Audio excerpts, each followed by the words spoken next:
Xi'an Kannada ವೀಕ್ಷಕರೇ ನಮಸ್ಕಾರ. ನಾನು ಶಶಿರೇಖಾ. ಇವತ್ತು ಇತ್ತೀಚೆಗೆ ರಾಜ್ಯದೆಲ್ಲೆಡೆ ವಿಚಾರ ಒಂದೇ ಧ್ವನಿಸ್ತಾ ಇರೋದು ಏನಂದ್ರೆ ಭ್ರೂಣ ಹತ್ಯೆ, ಹೆಣ್ಣು ಮಗುವಿನ ಭ್ರೂಣ ಹತ್ಯೆ ವಿಚಾರ ತುಂಬಾ ಬರ್ತಾ ಇದೆ. ಅದರಲ್ಲೂ ಮಂಡ್ಯ ಮತ್ತು ಬೆಂಗಳೂರಿನ ಸುತ್ತಮುತ್ತ ಇರುವ ಜಿಲ್ಲೆಗಳಲ್ಲಿ ಅತಿ ಹೆಚ್ಚು ಇದು ಕೇಳಿ ಬರ್ತಾ ಇದೆ. ಇದು ಇವತ್ತು ವಿಧಾನಸಭೆಯಲ್ಲೂ ಸಹ ಪ್ರತಿಧ್ವನಿಸ್ತು. ವಿರೋಧ ಪಕ್ಷದ ನಾಯಕ ಅಶೋಕ್ ಭ್ರೂಣ ಹತ್ಯೆ ಮೇಲೆ ಚರ್ಚೆ ಮಾಡಿದ್ರು. ಚೆಲುವರಾಯಸ್ವಾಮಿ, ಶರತ್ ಬಚ್ಚೇಗೌಡ, ಶಶಿಕಲಾ ಜೊಲ್ಲೆ ಹೀಗೆ ಶಾಸಕರು, ಮಂತ್ರಿಗಳು ಭ್ರೂಣ ಹತ್ಯೆ ಕುರಿತು ಕಠಿಣ ಕ್ರಮ ತೆಗೆದುಕೊಳ್ಬೇಕು, ಇದಕ್ಕೆ ಗಲ್ಲು ಶಿಕ್ಷೆಯನ್ನ ವಿಧಿಸಬೇಕು, ಕಾನೂನು ಬದಲಾಯಿಸಿ ಯಾರು ಅಬಾರ್ಷನ್ಗೆ ಕಾರಣ ಆಗ್ತಾರೆ, ಲಿಂಗ ಪತ್ತೆ ಮಾಡೋರಿಗೆ ಕಠಿಣ ಶಿಕ್ಷೆಯನ್ನ ಕೊಡಿ ಅಂತ ಹೇಳಿ ಒತ್ತಾಯ ಮಾಡಿದ್ರು. 1994ರ ನಂತರ ಈ ಭ್ರೂಣ ಹತ್ಯೆ ಜಾಸ್ತಿ ಆಗ್ತಿದೆ ಅನ್ನೋ ಮಾಹಿತಿಯನ್ನು ಸಹ ಕೊಟ್ರು. ಸ್ವತಃ ಆರೋಗ್ಯ ಸಚಿವರಾಗಿದ್ದಂತಹ ಅಶೋಕ್ ಬಹಿರಂಗಪಡಿಸಿದ ಒಂದು ಮಾಹಿತಿ ಏನಂದ್ರೆ, ಇದುವರೆಗೂ ಇಲಾಖೆಯಲ್ಲಿ 84 ದೂರುಗಳು ಮಾತ್ರ ದಾಖಲಾಗಿವೆ, ಕೇವಲ 12 ಪ್ರಕರಣದಲ್ಲಿ ಶಿಕ್ಷೆ ಆಗಿದೆ ಎನ್ನುವ ಆಘಾತಕಾರಿ ಅಂಶವನ್ನ ಬಯಲು ಮಾಡಿದ್ರು. ಸದಸ್ಯರಿಗೆ ಉತ್ತರ ಕೊಟ್ಟ ಆರೋಗ್ಯ ಸಚಿವ ದಿನೇಶ್ ಗುಂಡೂರಾವ್ ಬಹಳ ಸೆನ್ಸಿಬಲ್ ಆಗಿ ಮಾತನಾಡಿದ್ರು. ಇದನ್ನ ಕಾನೂನು ಮತ್ತು ಅಪರಾಧಗಳನ್ನಾಗಿ ನೋಡೋ ಬದಲು ಸಮಾಜವನ್ನ ಎಡುಕೇಟ್ ಮಾಡಬೇಕು ಅಂತಾರೆ. ತಪ್ಪಿತಸ್ಥರ ವಿರುದ್ಧ ಕ್ರಮ ತೆಗೆದುಕೊಳ್ಳುವಾಗ ಇಂತಹ ಪ್ರಕರಣ ಬಂದಾಗ ಕೆಲವು ಸಂಸದರು, ಶಾಸಕರು ಏನೋ ಆಯ್ತು ಒಳ್ಳೆಯವರು ಅಂತ ಒತ್ತಡ ತಂದು ಪ್ರಕರಣ ದಾಖಲಾಗೋಕೆ ಬಿಡಲ್ಲ, ಅದು ಕೊನೆಗೆ ತಾರ್ಕಿಕ ಅಂತ್ಯವನ್ನೇ ಕಾಣಲ್ಲ ಅನ್ನೋ ಮಾಹಿತಿಯನ್ನು ಕೊಟ್ರು.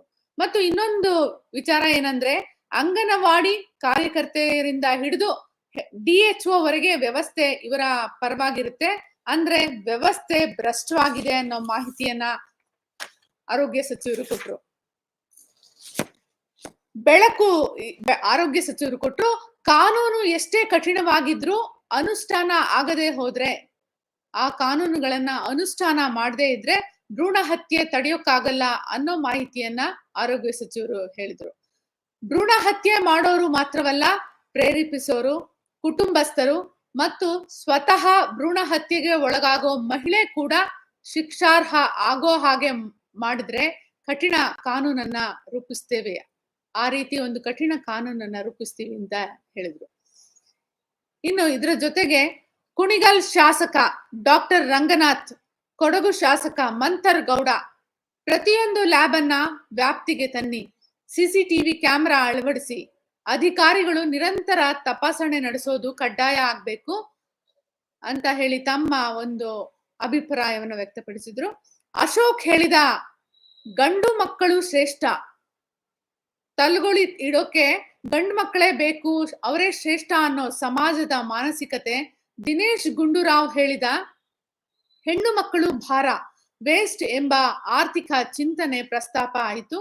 ವ್ಯವಸ್ಥೆ ಭ್ರಷ್ಟ ಆಗಿರುವಾಗ ಎಂತ ಕಠಿಣ ಕಾನೂನು ಕ್ರಮ ತೆಗೆದುಕೊಂಡ್ರು ತಪ್ಪಿಸ್ಕೊಳ್ಳೋದು ಅವರಿಗೆ ಗೊತ್ತಿರುತ್ತೆ ಅಂತ ಹೇಳಲಾಯಿತು. ಇಲ್ಲಿ ಬದಲಾಗಬೇಕಾಗಿರೋದು ಏನಂದ್ರೆ, ಐಸಾಕ್ ಮಾಡಿರುವಂತಹ ಸಾಮಾಜಿಕ ಸಂಶೋಧನೆಗಳನ್ನ ಈಗಾಗಲೇ ಎಷ್ಟೋ ಸಂಶೋಧನೆಗಳನ್ನ ಮಾಡಿದೆ, ವರದಿ ಕೊಟ್ಟಿದೆ. ಈ ಮಾಹಿತಿಗಳನ್ನ ಆಧರಿಸಿ ಕಾನೂನು ರೂಪಿಸೋದು ಬಹಳ ಮುಖ್ಯ. ಇತ್ತೀಚೆಗೆ ಕೃಷಿಕರಿಗೆ ಮದುವೆ ಆಗೋಕೆ ಹೆಣ್ಣು ಸಿಕ್ತಿಲ್ಲ ಅನ್ನೋ ಮೂಲಕವೇ ಈ ಸಮಸ್ಯೆ ಸೃಷ್ಟಿಯಾಗಿದೆ. ಇಲ್ಲಿ ಚಿಕಿತ್ಸೆ ಕೊಡಬೇಕಾಗಿರೋದು ಶಿಕ್ಷೆ ಕೊಡೋ ಕಾನೂನಿಗಿಂತಲೂ ಜನರನ್ನ ಶಿಕ್ಷಿತರನ್ನಾಗಿ ಮಾಡಬೇಕಾಗಿದೆ. ಲಿಂಗಾನುಪಾತ, ಹೆಣ್ಣಿನ ಅಗತ್ಯತೆ, ಸ್ಥಾನಮಾನ, ಸಾಮಾಜಿಕ ಬದ್ಧತೆ, ಶಿಕ್ಷಣ ಇದೆಲ್ಲದರ ಬಗ್ಗೆ ಈ ಕಾನೂನಿನಲ್ಲಿ ಜಾಗ ಇದ್ದಾಗ ಮಾತ್ರ ಹೆಣ್ಣು ಸಂತಾನ ಮಾನವೀಯತೆಯ, ಮಾನವ ಸಂಕುಲದ ಉಳಿವಿನ ಸಂತಾನ ಆಗುತ್ತೆ. ಇನ್ನು ಈ ಕುರಿತಂತೆ ಸಿಯಾನ್ ಕನ್ನಡದೊಂದಿಗೆ ಬೆಂಗಳೂರು ನಗರ ವಿಶ್ವವಿದ್ಯಾಲಯದ ಸಮಾಜಶಾಸ್ತ್ರದ ಉಪನ್ಯಾಸಕಿ ಪದ್ಮಾವತಿ ಅವರು ಮಾತನಾಡಿದರೆ, ನೀವೇ ಕೇಳಿ. ಇದಾಗಿತ್ತು ಈ ಕ್ಷಣದ ವಿಶೇಷ ಸ್ಟೋರಿಗಳಿಗಾಗಿ ಸಿಯಾನ್ ಕನ್ನಡ ನೋಡಿ, ಮುಕ್ತ ಪತ್ರಿಕೋದ್ಯಮವನ್ನ ಬೆಂಬಲಿಸಿ. ನಮಸ್ಕಾರ.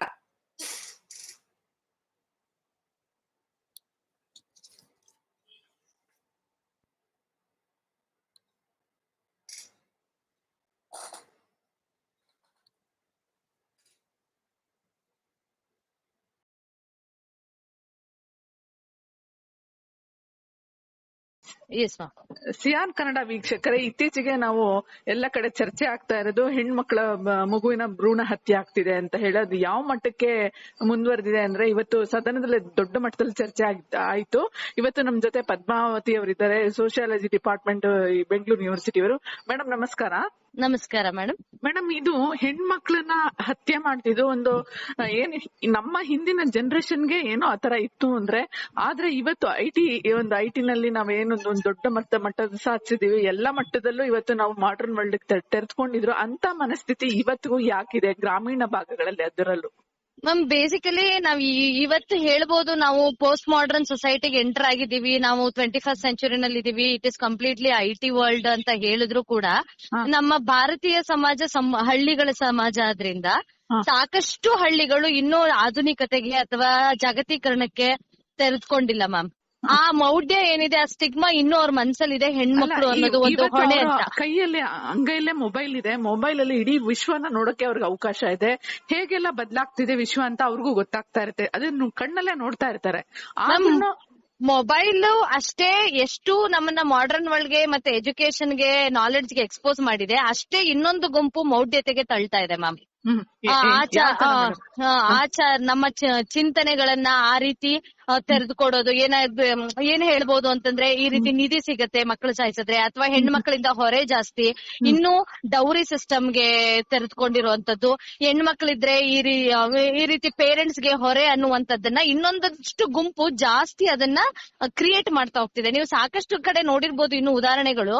ಈಗ ಈ ಬಾಣಂತಿಯರ್ನ ಊರಿಂದ ಹೊರಗಡೆ ಇಟ್ಟು ಬಾಣಂತನ ಮಾಡ್ತಾರೆ, ಎಳೆ ಮಕ್ಕಳುಗಳನ್ನ ಇಟ್ಟು. ಇನ್ನು ಅಂತ ಮೌಢ್ಯ ತುಂಬಿದೆ ನಮ್ಮ ಸಮಾಜದಲ್ಲಿ. ಅಂತದ್ರಲ್ಲಿ ಯಾಕಂದ್ರೆ ಆ ಸಮಾಜ ಮುಖ್ಯವಾಗಿ ಏನು ಗೊಲ್ಲರ ಸಮಾಜ ಇನ್ನು ಶಿಕ್ಷಣಕ್ಕೆ ತೆರೆದುಕೊಂಡಿಲ್ಲ. ಅವ್ರನ್ನ ಶಿಕ್ಷಿತರನ್ನಾಗಿ ಮಾಡದೇ ಇರೋದೇ ಈ ಸಮಸ್ಯೆಗಳಿಗೆ ಕಾರಣನ. ಈಗ ಮುಖ್ಯವಾಗಿ ಏನು ಮಂಡ್ಯದಲ್ಲಿ ಒಂದು ಪ್ರಶ್ನೆ ಎದುರಾಗಿತ್ತು, ಎಲೆಕ್ಷನ್ ಟೈಮ್ ಅಲ್ಲಿ ಮಂಡ್ಯದಲ್ಲಿ ಹೆಣ್ಣು ಸಿಗೋಲ್ಲ ಅಂತ ಹೇಳಿ, ಗಂಡು ಹುಡುಗರಿಗೆ ರೈತಾಪಿ ಜನರಿಗೆ ಹೆಣ್ಣು ಸಿಗ್ತಾ ಇಲ್ಲ ಅಂತ ಹೇಳಿ. ಇವತ್ತು ಅವರು ಹೆಣ್ಣು ತರ್ಲಿಕ್ಕೆ ಯಾದಗಿರಿ ಅಂತ ಊರುಗಳಿಗೆ ಹೋಗ್ಬೇಕಾಗಿದೆ, ಕುಣಗಲಿಂದ ಯಾದಗಿರಿಗೆ. ಆದ್ರೆ ಹೆಣ್ಣು ಸಿಗಲ್ಲ ಅಂತ ಗೊತ್ತಿದೆ, ಆದ್ರೂ ಹೆಣ್ಮಕ್ಳ ಭ್ರೂಣ ಹತ್ಯೆ ಜಾಸ್ತಿ ಆಗ್ತಾ ಇರೋದು ಮಂಡ್ಯದಲ್ಲೇ, ಅದು ಬೇಸಿರೋದು. ಮ್ಯಾಮ್, ಮಂಡ್ಯದಲ್ಲಿ ಎಲ್ಲರೂ ಮೌಢ್ಯರು ಅಂತ ಹೇಳಕ್ಕಾಗಲ್ಲ ಮ್ಯಾಮ್. ಅಲ್ಲಿ ಎಜುಕೇಟೆಡ್ ಪೀಪಲ್ ಇದಾರೆ, ಡಾಮಿನೆಂಟ್ ಕಮ್ಯುನಿಟಿ ಗ್ರೂಪ್ಸ್ ಗಳಿದ್ದಾರೆ. ಆದ್ರೂ ಕೂಡ ಅದೇನೋ ಹೇಳ್ತಾರಲ್ಲ ಆಸೆ ಅಂತ, ಗಂಡು ಮಗುವಿನ ವ್ಯಾಮೋಹ ಇನ್ನೂ ಕಡಿಮೆ ಆಗಿಲ್ಲ. ನಮ್ಗೆ ಮಗ ಇದಾನೆ, ಇದೊಂದು ಪೇಟ್ರಿಯಾರ್ಕಿಕಲ್ ಸೊಸೈಟಿ ಮ್ಯಾಮ್, ಇದು ಪುರುಷ ಪ್ರಧಾನ ಸಮಾಜ ಆದ್ರಿಂದ ಅವ್ರಿಗೆ ಗಂಡು ಮಗು ಅಂತ ಹೇಳಿಸ್ಕೊಳ್ಳೋದು, ನನ್ಗೆ ಮಗ ಇದಾನೆ ಅಂತ ಹೇಳ್ಕೊಳ್ಳೋದು ಒಂದು ಸಂತೋಷದ ವಿಚಾರ. ಮತ್ತು ಅದು ಏನಂತ ಹೇಳ್ಬೋದು, ಒಂಥರ ಸ್ಟೇಟಸ್ ಮ್ಯಾಟರ್ ಅನ್ನೋ ತರ. ಸೊ ಬರೀ ಹೆಣ್ಣು ಮಕ್ಕಳೇ ಅಂತಂದ್ರೆ ಅದು ಅವರಿಗೆ ಸಂತೋಷ ಇಲ್ಲ, ಅಥವಾ ಏನೋ ಕೀಳೆರಿಮೆ ಅನ್ನುವಂಥದ್ದು. ಅದಕ್ಕೋಸ್ಕರ ಎಜುಕೇಟೆಡ್ ಪೀಪಲ್ ಡಾಕ್ಟರ್ಸ್ ಜೊತೆ ಕಾಂಟ್ಯಾಕ್ಟ್ ಇಟ್ಕೊಂಡು ಅವರನ್ನ ಕ್ಲೋಸ್ ಪ್ರಾಕ್ಸಿಮಿಟಿನಲ್ಲಿ ತಗೊಂಡು ಯಾವ ಸೆಕ್ಸ್ ಮಗು ಬೆಳೀತಾ ಇದೆ ಅಂತ ತಿಳ್ಕೊಂಡು, ಇಲ್ಲಿ ಎಜುಕೇಟೆಡ್ ಪಾಪ್ಯುಲೇಷನ್ ಒಂದ್ ಕಡೆ ಆದ್ರೆ ಡಾಕ್ಟರ್ಗಳದ್ದು ಒಂದ್ ಕಡೆ ತಪ್ಪಿದೆ. ಅವರು ಎಜುಕೇಟೆಡ್ ಕಮ್ಯುನಿಟಿನೇ, ಕೇವಲ ಅವರೇನ ಇಲಿಟ್ರೇಟ್ಸ್ ಅಲ್ಲ, ಡಾಕ್ಟರ್ ಕಮ್ಯುನಿಟಿನೂ ಹೌದು. ಈ ಕಡೆ ಡಾಮಿನೆಂಟ್ ಕಾಸ್ಟ್ ಗ್ರೂಪ್ಸ್ ಇರ್ಬೋದು, ಅಥವಾ ಡಾಮಿನೆಂಟ್ ಕಮ್ಯುನಿಟೀಸ್ ಗ್ರೂಪ್ಸ್ ಇರ್ಬೋದು, ಅಥವಾ ವಿದ್ಯಾವಂತರ ಗ್ರೂಪ್ ಗಳೇ ಇರ್ಬೋದು. ಇಲ್ಲಿ ಎಜುಕೇಟೆಡ್ ಪಾಪ್ಯುಲೇಷನ್ ಪಾತ್ರನೂ ಬಹಳಷ್ಟು ಮಟ್ಟಿಗೆ ಉಂಟು ಮ್ಯಾಮ್. ಅದೇನೋ ಮಗ ಅಂತ ಹೇಳ್ಕೊಳ್ಳೋದ್ರಲ್ಲಿ ಇರೋ ಸಂತೋಷ ಮಗಳು ಅಂತ ಹೇಳ್ಕೊಳ್ಳೋ ಸಂತೋಷ ಇಲ್ಲ ನಮ್ಮ ಜನಗಳಿಗೆ. ಸೊ ಇದು ಬರೀ ವಿದ್ಯಾಭ್ಯಾಸದ ಅಂತಲ್ಲ, ಇದು ಮೈಂಡ್ ಸೆಟ್ ಅಲ್ಲಿ ಬದಲಾಗಬೇಕು, ಥಾಟ್ಸ್ ಬದಲಾಗಬೇಕು ಮ್ಯಾಮ್. ಯಾಕೆ ನಾವು ಇಷ್ಟೊಂದು ಯೂನಿವರ್ಸಿಟಿಗಳಾಗಿವೆ, ಇಷ್ಟೊಂದು ಶಿಕ್ಷಿತ ಹೆಣ್ಮಕ್ಳು ಇವತ್ತೆಲ್ಲ ಅಧಿಕಾರಸ್ಥರಾಗಿದ್ದಾರೆ, ನಮ್ಮ ಸಮಾಜವನ್ನ ಬದಲಾಯಿಸಕ್ಕೆ ನಾವು ಮೂಲಕ್ಕೆ ಹೋಗಕ್ ಯಾಕೆ ಸಾಧ್ಯ ಆಗ್ತಾ ಇಲ್ಲ ಅನ್ಸುತ್ತೆ ಮ್ಯಾಮ್? ಅದು ಗ್ರಾಸ್ ರೂಟ್ ಲೆವೆಲ್ಗೆ ರೀಚ್ ಆಗ್ಬೇಕು ಅಂತಂದ್ರೆ ತುಂಬಾನೇ ಕಷ್ಟ ಇದೆ ಮ್ಯಾಮ್. ಬಿಕಾಸ್ ನಮ್ಮ ಸಂಪ್ರದಾಯ ಅಥವಾ ನಮ್ಮ ಸಮಾಜ ಹೇಗಿದೆ ಅಂದ್ರೆ ಹೈಲಿ ಸ್ಟ್ರಾಟಿಫೈಡ್ ಸೊಸೈಟಿ, ಮತ್ತೆ ಒಂದು ಲೇಯರ್ ಕೆಳಗಡೆ ಹೋಗ್ಬೇಕಾದ್ರೂ ಸಾಕಷ್ಟು ಚಾಲೆಂಜಸ್ ಬರ್ತವೆ. ನಂಬಿಕೆಗಳು, ರಿಚುವಲ್ಸ್, ಅವರ ಕಸ್ಟಮ್ಸ್, ಕಲ್ಚರು, ಪ್ರತಿಯೊಂದು ಎವ್ರಿ 100 ಮೀಟರ್ಗೆ ವೇರಿ ಆಗುತ್ತೆ ನಮ್ಮ ಇಂಡಿಯಾದಲ್ಲಿ.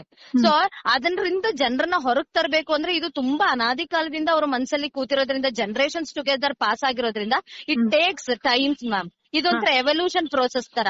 ಅಲ್ಲಿ ತನಕ ಹೆಣ್ಮಕ್ಳು ಈ ಥ್ರೆಟ್ ನ ಅನುಭವಿಸ್ತಾ ಇದ್ದಾರೆ, ಹೆಣ್ಮಕ್ಳು ಈ ಥ್ರೆಟ್ ನ ಅನುಭವಿಸ್ಲೇಬೇಕು. ನಿರಂತರವಾಗಿ ಸರ್ಕಾರ ಒಂದು ಜಾಗೃತಿ ಕಾರ್ಯಕ್ರಮಗಳನ್ನ ಮಾಡ್ಲೇಬೇಕು ಅಂತೀರಾ ನೀವು? ಜಾಗೃತಿ ಅವೇರ್ನೆಸ್ ಪ್ರೋಗ್ರಾಮ್ಸ್ ಈಗ್ಲೂ ನಡೀತಿದೆ ಮ್ಯಾಮ್, ಹಿಂದೆಯಿಂದನೂ ನಡ್ಕೊಂಡ್ ಬಂದಿರೋದ್ರ ಪರಿಣಾಮವಾಗಿ ಇವತ್ತು ನಾನು ಮಾತಾಡ್ತಾ ಇದ್ದೀನಿ, ನೀವು ಮಾತಾಡ್ತಾ ಇದ್ದೀರಾ. ಮೊದಲಿದ್ದಷ್ಟ ಪರಿಸ್ಥಿತಿ ಇಲ್ಲ. ಮತ್ತೆ ಇದ್ ಕಡೆ ಆವಾಗ ಹೆಣ್ಮಗು ಹೋದ್ರು ಗಂಡು ಮಗು ಹೋದ್ರು ಒಪ್ಕೊಂತಿದ್ರು ಮ್ಯಾಮ್, ಬಿಕಾಸ್ ಅವ್ರಿಗೆ ಫೀಮೇಲ್ ಫಾರ್ಟಿಸೈಡ್ ಮಾಡೋದಾಗ್ಲಿ ಇನ್ಫ್ಯಾಂಟಿಸೈಡ್ ಮಾಡಕ್ಕೆ ಅವ್ರಿಗೆ ಮಾನವೀಯತೆ ಅನ್ನೋದು ಜಾಸ್ತಿ ಇರ್ತಿತ್ತು, ಮತ್ತೆ ಟೆಕ್ನಿಕ್ಸ್ ಗೊತ್ತಿರ್ತಿರ್ಲಿಲ್ಲ. ಇವಾಗ ಹೆಣ್ಣು ಭ್ರೂಣ ಹತ್ಯೆ ಮಾಡ್ಲಿಕ್ಕೆ ಟೆಕ್ನಿಕ್ಸ್ ಬಹಳ ಚೆನ್ನಾಗ್ ಗೊತ್ತು, ಈಸಿ. ಏನೋ ಒಂದ್ ಟ್ಯಾಬ್ಲೆಟ್ ತಗೊಂಡ್ರೆ, ಇಲ್ಲ ಟ್ಯಾಬ್ಲೆಟ್ಸ್ ನ ಇನ್ಸರ್ಟ್ ಮಾಡ್ಕೊಂಡ್ರೆ, ಇಲ್ಲ ಡಾಕ್ಟರ್ ಹತ್ರ ಕ್ಲೀನ್ ಮಾಡಿಸ್ಕೊಂಡ್ರೆ ಕ್ಲಿಯರ್ ಆಗ್ಬಿಡುತ್ತೆ. ಇಟ್ಸ್ ಈ ಸಿಂಪಲ್ ಪ್ರಾಸೆಸ್ ಅನ್ನೋದು ತಲೆಗೆ ಬಂದ್ಬಿಟ್ಟಿದೆ. ಮೊದಲು ತಾಯಿ ಜೀವಕ್ಕೆ ತೊಂದ್ರೆ ಆಗುತ್ತೇನೋ, ಭಗವಂತ ಕೊಟ್ಟಿದ್ದು ಅಂತ ಒಪ್ಕೊಂತಿದ್ರು. ಇವಾಗ ಇದು ಸಿಂಪಲ್ ಪ್ರಾಸೆಸ್ ಅಂತ ಗೊತ್ತಾಗ್ಬಿಟ್ಟಿದೆ. ಸೊ ಜನ ಮುಂದೆ ಬರ್ತಾರೆ. ಆದ್ರೆ ಅವ್ರಿಗೆ ಹೆಣ್ಣು ಗಂಡಿನ ಅನುಪಾತ ಜಾಸ್ತಿ ಹೆಚ್ಚು ಕಡಿಮೆ ಆದ್ರೆ ಮುಂದೆ ಸಮಾಜದಲ್ಲಿ ರೇಪ್ಗಳು ಜಾಸ್ತಿ ಆಗ್ತದೆ, ಹೆಣ್ಣು ಮಕ್ಳು ಸಿಗಲ್ಲ, ವಂಶವಾಹಿನಿ ಕಷ್ಟ ಆಗ್ತದೆ. ಈ ಮ್ಯಾಟರ್ ಯಾರು ಹೇಳ್ಕೊಡಲ್ವಾ ಅವ್ರಿಗೆ ಅಂತ ಮ್ಯಾಮ್. ಈಗ ಪ್ರತಿ ಪೇರೆಂಟ್ಗೂ ಹೋಗಿ ಹೇಳಲಿಕ್ಕಾಗಲ್ಲ. ಇದನ್ನ ಮಾಸ್ ಲೆವೆಲ್ ಅಲ್ಲಿ ಅವೇರ್ನೆಸ್ ಕ್ರಿಯೇಟ್ ಮಾಡಬೇಕು. ಈಗ ಸೆಕ್ಸ್ ರೇಷಿಯೋ ಡಿಫರೆನ್ಸಸ್ ನಮ್ ಸೊಸೈಟಿನಲ್ಲಿ ಇದ್ದೇ ಇದೆ. ಈಗ 1000 ಹೆಣ್ಮಕ್ಳು ಇಲ್ಲ, 1000 ಮೇಲ್ಗೆ 1000 ಫೀಮೇಲ್ಸ್ ಇಲ್ಲ. ಇಟ್ಸ್ ಆಲ್ವೇಸ್ 50 to 60 ಮೆಂಬರ್ಸ್ ಯಾವಾಗ್ಲೂ ಕಡಿಮೆ ಇರ್ತಾರೆ. ಅದರಿಂದಾನೇ ಈ ಸೋಷಿಯಲ್ ಪ್ರಾಬ್ಲಮ್ಸ್ ಎಲ್ಲ, ರೇಪ್ ಆಗಿರ್ಬೋದು ಅಥವಾ ಮಲ್ಟಿಪಲ್ ಪಾರ್ಟ್ನರ್ಸ್ ಇರ್ಬೋದು, ಇಂತ ಕೇಸಸ್ ಗಳೆಲ್ಲ ಜಾಸ್ತಿ ಆಗಿರೋದೆಲ್ಲ ಇದೇ ಕಾರಣಕ್ಕೋಸ್ಕರ. ಬಟ್ ಅಲ್ಲಿ ತನಕ ತಂದೆ ತಾಯಿ ಯೋಚನೆ ಮಾಡಲ್ಲ ಮ್ಯಾಮ್. ಕ್ಷಣಿಕವಾಗಿ ಮಗ ಆಗ್ಬಿಡ್ಬೇಕು ಅವ್ರಿಗೆ. ಗಂಡು ಮಗು ಹುಟ್ಟಿತು, ಅವ್ರ ಪುಣ್ಯವಂತರು ಅನ್ನಿಸ್ಕೊಬಿಡ್ಬೇಕು. ಒಂದ್ 20 ವರ್ಷ ಆಗಿರುತ್ತೆ ಅಂತ ಇಟ್ಕೊಳ್ಳಿ, ಮತ್ತೆ ಅವಳಿಗೆ ಅನ್ಸುತ್ತಲ್ವಾ, ಅವ್ರಿಗೂ ಆ ಭ್ರೂಣಕ್ಕೂ ಅವಳಿಗೂ ಒಂದು ಕನೆಕ್ಟಿವಿಟಿ ಬೆಳ್ದಿರಲ್ವಾ. ಆ ಕನೆಕ್ಟಿವಿಟಿ ಬೆಳೆದಾಗ ಇಲ್ಲ ಈ ಮಗುನ್ ಹೆಂಗ್ ಸಾಯಿಸೋದು. ಈಗ ನಾನು ಬೆಳಗ್ಗೆ ಹೊತ್ತು ವಾಕ್ ಹೋದಾಗ ನಾಯಿಗಳನ್ನ ಇಟ್ಕೊಂಡು ಓಡಾಡ್ತಾ ಇರ್ತಾರೆ, ಮಕ್ಳಿಗಿಂತ ಹೆಚ್ಚು ಪ್ರೀತಿ ಮಾಡ್ತಾ ಇರ್ತಾರೆ. ಒಂದು ಪ್ರಾಣಿ ಜೊತೆನೆ ಅಷ್ಟೊಂದು ಪ್ರೀತಿ ಬೆಳೆಯುತ್ತೆ ಅಂದ್ರೆ ತನ್ನ ಹೊಟ್ಟೆಲಿರೋ ಮಗು ಬಗ್ಗೆಗೆ ಆಕೆಗೆ ಕನೆಕ್ಟಿವಿಟಿ ಬೆಳ್ದಿರಲ್ವಾ, ಆಗಲ್ವಾ. ಅವಳಿಗೆ ಎಮೋಷನಲ್ ಅಟ್ಯಾಚ್ಮೆಂಟ್, ಫೀಲಿಂಗು, ಆ ಬಾಂಡಿಂಗು ಎಲ್ಲ ಹೆಣ್ಣು ಮಕ್ಕಳಿಗೆ ಬೆಳೆದಿರುತ್ತೆ. ಬಟ್ ಅದೇ ವಾಯ್ಸ್ ನ ರೈಸ್ ಮಾಡುವಂತಹ ಪರಿಸ್ಥಿತಿನಲ್ಲಿ ಅವಳು ಇರೋದಿಲ್ಲ. ಅಂದ್ರೆ ಫ್ಯಾಮಿಲಿ ಇಲ್ಲಿ ಅದೇ ಮ್ಯಾಮ್, ಫ್ಯಾಮಿಲಿ ಎಮೋಷನ್ಸ್ ಮತ್ತೆ ಫ್ಯಾಮಿಲಿ ಗೌರವ ಮತ್ತೆ ಗಂಡಿನ ವಾಯ್ಸೇ ರೈಸ್ ಆಗಿರುತ್ತೆ ಹೊರತು ಅವಳು ಡಿಸಿಷನ್ ಮೇಕರ್ ಆಗಿರಲ್ಲ. ಯಾವತ್ತು ಹೆಣ್ಣು ಮಗು ಲಿಂಗ ನಿರ್ಧಾರ ಹೆಣ್ಣಿನಿಂದ ಆಗಲ್ಲ, ಅದು ಗಂಡಿನಿಂದಾನೇ ಆಗೋದು ಅನ್ನೋ ಸತ್ಯ ಎಲ್ಲರಿಗೂ ತಿಳಿದಿರೋ ವಿಚಾರ. ಆದ್ರೂ ಯಾವಾಗಲೂ ಅವಳೇ ಬಲಿ ಆಗ್ತಾಳೆ. ಹೌದು ಮ್ಯಾಮ್. ಅದಕ್ಕೆ ಹೆಣ್ಣು ಮಗು ಹುಟ್ಟಿದ್ರೆ ಹೆಣ್ಣೆತ್ಲು ಅನ್ನುವಂತಹ ಆರೋಪ ಹೆಣ್ಣಿಗೆ ಬರುತ್ತೆ ಹೊರತು ಇವನಿಂದ ಹೆಣ್ಣು ಮಗು ಹುಟ್ಟಿತು ಅಂತ ಯಾವ ಸಮಾಜನೂ ಹೇಳಲ್ಲ. ಸೊ ಇದಕ್ಕೆ ತುಂಬಾನೇ ಬದಲಾವಣೆ ಬೇಕು ಮ್ಯಾಮ್. ತುಂಬಾ ಇದನ್ನ ಹಂತ ಹಂತವಾಗಿ ಬೇರೆ ಬೇರೆ ಡೈಮೆನ್ಷನ್ಸ್ ಅಲ್ಲಿ ಜನಕ್ಕೆ ಅವೇರ್ನೆಸ್ ಕ್ರಿಯೇಟ್ ಮಾಡ್ಬೇಕು. ಇದಕ್ಕೆ ಯಾವ ರೀತಿ ಪ್ರೋಗ್ರಾಮ್ಸ್ ಹಾಕೊಂತಾರೆ ಅಥವಾ ಯಾವ ರೀತಿ ಸ್ಕೂಲ್ ಲೆವೆಲ್ ಇಂದಾನೆ ಎಜುಕೇಟ್ ಮಾಡ್ತಾರೋ ಇಂಥದೆಲ್ಲ ಕೂಡ ಆಗ್ಬೇಕು. ಬರೀ ಯೂನಿವರ್ಸಿಟಿ ಲೆವೆಲ್ ಗಳಲ್ಲಿ ಎಜುಕೇಟ್ ಮಾಡ್ಬಿಡ್ತೀವಿ ಅಂದ್ರೆ ಇನ್ನೂ ಸಾಕಷ್ಟು ಜನ ವಿದ್ಯಾವಂತ ಹೆಣ್ಮಕ್ಳಿದಾರೆ, ಅಂತವ್ರ ಪೇರೆಂಟ್ಸ್ ಇದಾರೆ, ಅವ್ರಿಗೆ ಎಜುಕೇಶನ್ ಸಿಗಲ್ಲ. ಇದು ಸ್ಕೂಲ್ ಲೆವೆಲ್ ಅಲ್ಲಿ, ಪಂಚಾಯತ್ ಲೆವೆಲ್ ಅಲ್ಲಿ ಮನೆಗಳಿಗೆ ಹೋಗಿ ಎಜುಕೇಟ್ ಮಾಡುವಂತ ಪರಿಸ್ಥಿತಿ ಇದೆ. ಈಗ ಆಶಾ ಕಾರ್ಯಕರ್ತರಿದಾರಲ್ವಾ, ಅವರು ಈ ತರದೊಂದು ಅವ್ರ ಮೂಲಕ ಮಾಡ್ಸಕ್ ಸಾಧ್ಯತೆ ಇಲ್ವಾ ಸರ್ಕಾರಕ್ಕೆ? ಖಂಡಿತವಾಗ್ಲೂ ಸಾಧ್ಯತೆ ಇದೆ. ಬಿಕಾಸ್ ಅವರು ಹಳ್ಳಿ ಹೆಣ್ಮಕ್ಳ ಜೊತೆ ತುಂಬಾ ಕನೆಕ್ಟಿವಿಟಿ ಇರ್ತಾರೆ, ಅವರು ತುಂಬಾ ಹತ್ರದಲ್ಲಿರ್ತಾರೆ. ಬಟ್ ಎಲ್ಲೋ ಒಂದ್ ಕಡೆ ಆಶಾ ಕಾರ್ಯಕರ್ತರು ಕೂಡ ಈ ತರ ನಾನ್ ಸತ್ತೋಗ್ಬಿಡ್ತೀನಿ, ನನ್ಗೆ ಹೆಣ್ಣು ಮಗು ಹುಟ್ಟಿದ್ರೆ ನನ್ನ ಈ ಮನೆಯಲ್ಲಿ ಬಾಳ್ಸಕ್ ಬಿಡಲ್ಲ, ನನ್ ಗಂಡ ಇನ್ನೊಂದು ಮದುವೆ ಆಗ್ತಾನೆ ಅಂತ ಅವ್ರನ್ನ ಎಮೋಷನಲ್ ಆಗಿ ಬ್ಲಾಕ್ ಮೇಲ್ ಮಾಡಿ ಅವ್ರ ಮುಖಾಂತರನೇ ಅಬೋರ್ಷನ್ ಮಾಡಿಸುವಂತಹ ಸಂದರ್ಭಗಳು, ಇನ್ಸ್ಟೆನ್ಸ್ ಗಳನ್ನ ನಾವು ನೋಡಿದೀವಿ. ಸೊ ಇಂಥದ್ರಿಂದೆಲ್ಲರೂ ನಮ್ಮ ಏನಿರ್ತಾರೆ, ನಮ್ಮ ವರ್ಕರ್ಸ್ ಅಥವಾ ಅಫಿಷಿಯಲ್ಸ್ ಅಥವಾ ನಮ್ಮ ಸರ್ಕಾರದಿಂದ ನೇಮಕ ಆಗಿರೋರು, NGO ದವರಾಗಿರ್ಬೋದು, ಅವರೆಲ್ಲ ಸ್ಟ್ರಾಂಗ್ ಮೈಂಡ್ ಸೆಟ್ ಇಟ್ಕೊಂಡು ಯಾವುದೇ ಎಮೋಷನಲ್ ಇದಕ್ಕೆ ಕನ್ಫ್ಯೂಷನ್ಸ್ಗೆ ಅಥವಾ ಎಮೋಷನಲ್ ಥಿಂಗ್ಸ್ಗೆ ಜಾಗ ಕೊಡದೆ ಇಲ್ಲಿ ಒಂದು ಜೀವಿ ಅಂತ ಅಷ್ಟೇ ಅದನ್ನ ಪರಿಗಣಿಸಿ ಬೆಳೆಸಿದ್ರೆ ಸಮಾಜ ಉನ್ನತವಾಗಿ ತುಂಬಾ ಬೇಗ ಅಭಿವೃದ್ಧಿಯನ್ನ ಹೊಂದುತ್ತೀವಿ ಮ್ಯಾಮ್. ಈಗ ವಿದೇಶಗಳಲ್ಲಿ ಒಂದು ಭ್ರೂಣವನ್ನ ಹತ್ಯೆ ಮಾಡ್ಬೇಕು ಅಂದ್ರೆ ಅದು ತುಂಬಾ ಪ್ರೊಸೀಜರ್ ಇರುತ್ತೆ, ಸಿಕ್ಕಾಕೊಂಡವ್ರಿಗೆ ತುಂಬಾ ಸಮಸ್ಯೆಗಳು ಎದುರಿಸಬೇಕಾಗ್ತದೆ. ಇಲ್ಲಿ ನಮ್ಮಲ್ಲಿ ಕಠಿಣವಾದ ಕಾನೂನನ್ನ ಇಂಪ್ಲಿಮೆಂಟ್ ಮಾಡದೇ ಇರೋದೇ ಸಮಸ್ಯೆ ಆಗಿರ್ಬಹುದಾ ಅಂತ? ಖಂಡಿತವಾಗ್ಲು ಮ್ಯಾಮ್. ಅದು ಲಾ ಪಾಯಿಂಟ್ ಆಫ್ ವ್ಯೂ ನಲ್ಲಿ ನೋಡಿದಾಗ್ಲೂ ಕೂಡ ಅದು ಅಂತ ಕಠಿಣವಾದ ಕಾನೂನುಗಳಿಲ್ಲ. ಕಾನೂನುಗಳಿದ್ರು ಅದು ಬರೀ ಬ್ಲಾಕ್ ಅಂಡ್ ವೈಟ್ ಅಲ್ಲಿ ಇದೆ ಅಷ್ಟೇ. ಈಗ ಡಾಕ್ಟರ್ಸ್ ಸೆಕ್ಸ್ ಯಾವುದು ಅಂತ ಐಡೆಂಟಿಫೈ ಮಾಡಂಗಿಲ್ಲ. ಅದನ್ನ ಎಷ್ಟೋ ಕಡೆ ಹೇಳ್ತಾರೆ. ಈವನ್ ಅದ ಅಪರಾಧ ಅಂತ ಡಾಕ್ಟರ್ಗೆ ಗೊತ್ತಿರಲ್ವಾ, ಆ ನಾಲೆಡ್ಜ್ ಇರಲ್ವಾ, ಆ ನರ್ಸ್ಗ್ ಗೊತ್ತಿರಲ್ವಾ, ಗೊತ್ತಿದ್ರು ಕೂಡ ಅದು ಏನೋ ಒಂದು ಲಂಚ ಇರ್ಬೋದು ಅಥವಾ ಇನ್ನೇನೋ ಸಂಬಂಧ ಇರ್ಬೋದು, ಇನ್ಯಾವುದಕ್ಕೋ ಬೈಂಡ್ ಆಗಿ ಅವರು ಹೇಳ್ತಾರೆ. ಸೊ ಅಂತವನ್ನೆಲ್ಲ ಕೆಲವನ್ನೆಲ್ಲ ಫ್ಯೂ ಥಿಂಗ್ಸ್ ಎಷ್ಟೇ ಲಾಸ್ ನ ಮಾಡಿದ್ರು ಕಂಟ್ರೋಲ್ ಮಾಡಕ್ಕಾಗಲ್ಲ ma'am. It is basically with the mindset of the people. It may be educated or uneducated people. ಅವರ ಥಾಟ್ಸ್ ಮತ್ತೆ ಮೈಂಡ್ ಸೆಟ್ ನ ಬದಲಾಗಬೇಕು. ಮನಸ್ಥಿತಿ ಬದಲಾದ್ರಷ್ಟೇ ಬದಲಾವಣೆ ಸಾಧ್ಯ. ನೀವ್ ಎಷ್ಟೇ ಕಾನೂನುಗಳನ್ನ ತಂದ್ರು ರಂಗೋಲಿ ಕೆಳಗಡೆ ಜನ ನುಗ್ತಾನೆ ಇದಾರೆ. ಈಗ ಕಾಲಕ್ಕೆ ಈ ಸೋಷಿಯಲ್ ಪ್ರಾಬ್ಲಮ್ ನ ಅಡ್ರೆಸ್ ಮಾಡಿ ನೀವು ಸ್ಟಡಿ ಮಾಡಿರ್ತೀರಾ, ಸರ್ಕಾರಕ್ಕೂ ವರದಿಗಳನ್ನ ಸಲ್ಲಿಸಿರ್ತೀರಾ ಅಲ್ವಾ? ಏನಾದ್ರೂ ಬದಲಾವಣೆ ಆಗ್ತಿದೆ ಅನ್ಸುತ್ತಾ ನಿಮ್ಗೆ? ಮ್ಯಾಮ್ ಇಂಪ್ರೂವ್ಮೆಂಟ್ ಅಂತೂ ಇದೆ ಮ್ಯಾಮ್. ಹೆಣ್ಣು ಮಕ್ಕಳಲ್ಲಿ ಒಂದು ಎಕ್ಸ್ಟ್ರೀಮ್ ಅಲ್ಲಿ ಏನಾಗಿದೆ, ತುಂಬಾ ಪಾಶ್ ಆಗಿ ಹೆಣ್ಮಕ್ಳು ಬೆಳೀತಾ ಇದ್ದಾರೆ. ಅದು ಅವರ ಕಲ್ಚರ್ ಇರ್ಬೋದು, ಅಥವಾ ಅವರ ಥಿಂಗ್ಸ್ ಇರ್ಬೋದು, ಅವರ ಥಾಟ್ಸ್ ಇರ್ಬೋದು, ಅವ್ರ ಮೆರೈಟಲ್ ಫ್ಯಾಮಿಲಿ ಸಿಸ್ಟಮ್ ಇರ್ಬೋದು, ಅವರ ಡಿಸಿಷನ್ಸ್ ಇರ್ಬೋದು, ಇಂತ ಕೆರಿಯರ್ ವಿಷಯದಲ್ಲಿ ಇರ್ಬೋದು. ಒಂದು ಸ್ಟ್ರೀಮ್ ಆಫ್ ಒಂದು ಕಾರ್ನರ್ ಅಲ್ಲಿ, ಒಂದು ಪೋಲ್ ಅಲ್ಲಿ ಹೆಣ್ಮಕ್ಳು ತುಂಬಾ ಸ್ಟ್ರಾಂಗ್ ಆಗಿ ಬೆಳೀತಾ ಇದ್ದಾರೆ, ಫಾಸ್ಟ್ ಆಗಿ. ಇನ್ನೊಂದು ಕಡೆ ಇನ್ನು ಅಷ್ಟು ಬೆಳವಣಿಗೆ ಆಗಿದೆ, ಇನ್ನೊಂದು ಪೋಲ್ ಅಲ್ಲಿ ಅಷ್ಟೇ ಮೌಢ್ಯತೆ ತುಂಬಿದೆ ಮ್ಯಾಮ್. ಈ ಎರಡು ಎಕ್ಸ್ಟ್ರೀಮ್ ಅನ್ನ ಬ್ಯಾಲೆನ್ಸ್ ಮಾಡ್ಬೇಕಾಗಿದೆ. ನೀವು ಎಕ್ಸ್ಟ್ರೀಮ್ ಅಂದಾಗ ನಾನು ಅಬ್ಸರ್ವೇಷನ್ ಇದು, ಈಗ ಗ್ರಾಮೀಣ ಭಾಗದಲ್ಲಿ ಅವ್ರ ತಂದೆ ತಾಯಿ ಸರಳವಾಗಿರ್ತಾರೆ, ಅವರು ಒಂದ್ ಸಿಟಿ ಸೇರಿದಾಗ ಅವ್ರನ್ನ ಕೇರ್ ಮಾಡದೇ ಇರೋಷ್ಟು ಎಕ್ಸ್ಟ್ರೀಮ್ ಹೋಗ್ಬಿಟ್ಟಿರ್ತಾರೆ. ಆದ್ರಿಂದ ಹೆಣ್ಮಕ್ಳು ಬೇಡ, ಅವ್ರು ನಮ್ಮ ಮಾತ್ ಕೇಳಲ್ಲ ಅನ್ನೋ ಒಂದು ಪ್ರೀ ಆಕ್ಯುಪೈಡ್ ಆಗ್ಬಿಡ್ತಾರ, ಅಥವಾ ಇವತ್ತಿನ ಏನ್ ಬದಲಾವಣೆನ ಒಪ್ಕೊಳ್ಳೋ ಮನಸ್ಥಿತಿಯಲ್ಲಿ ಪೇರೆಂಟ್ಸ್ ಇರಲ್ವಾ?